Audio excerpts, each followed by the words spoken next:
There's been a shooting at LAX airport in California. Apparently, the gunman came in and targeted 3 TSA agents. Preliminary reports say that he was carrying a rifle. However, as you guys well know, in the first couple hours after one of these events happens, take everything with a grain of salt because it takes a couple days to get all the facts in and to be sure of them.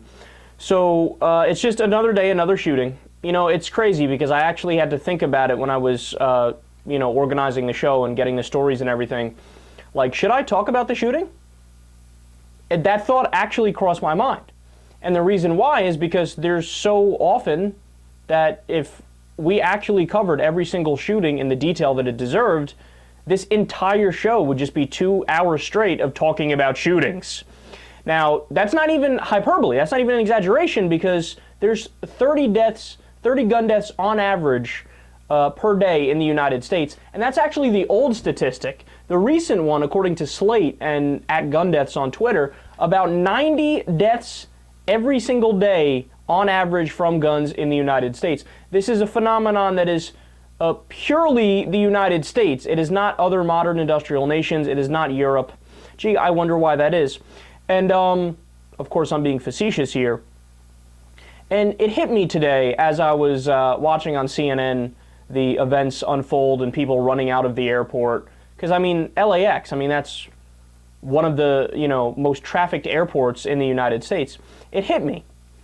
The right can't answer the most basic question. They have this gigantic flaw in their argument, because, of course, their argument is more guns equals more peace. And here's that flaw. The United States has over 300 million guns in circulation. We are armed to the teeth.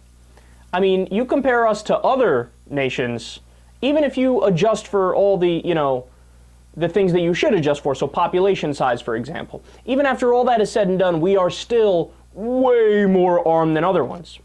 So if the right-wingers were correct in their ideology, then the United States would be the most safe of the modern industrial nations. They don't have an answer for that. And that's a devastating fact. In fact, I think it ends the debate.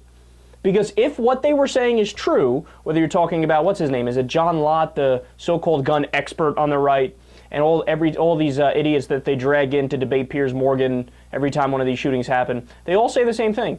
Now, Piers, not more guns equals more peace. If everybody in the airport had a gun, then the guy with the rifle would have never even got off one shot and killed one person. Of course, I don't know if I mentioned it before, but 1 person is dead and 3 are injured. I did mention that. Sorry about that. But they don't have an answer for that basic contradiction in their argument, and it's so overwhelming. And I don't think anybody ever points it out.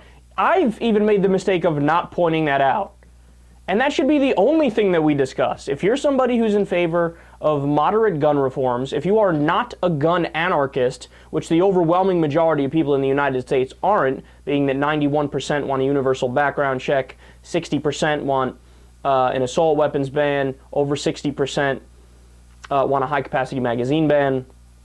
If you are one of those people, we should repeat this ad nauseum, ad infinitum, because that's the only fact that we need.